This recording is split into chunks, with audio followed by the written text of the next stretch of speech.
कि आपने क्या ज्ञान प्राप्त किया है पाठशाला में।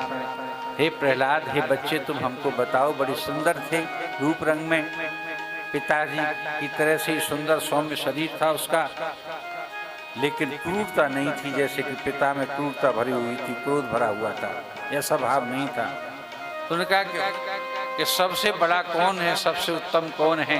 कि पिताजी, मैं जहाँ तक समझता हूँ कि संसार में वैसे तो सब कुछ है, लेकिन ईश्वर के बराबर कोई न बड़ा है, परमात्मा ही सबसे बड़े हैं। तो क्या बोला कि तू अभी बालक है, निश्चित ही गुरुओं ने तुझको भटका दिया होगा, नहीं उल्टी सीधी बातें तू नहीं करता।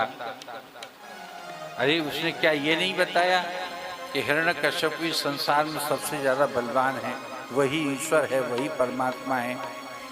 कि परमात्मा तो अखिल ब्रह्मांड नायक है, जिसको विष्णु, जिसको कृष्ण, जिसको जिष्णु और नाना प्रकार से जानते हैं।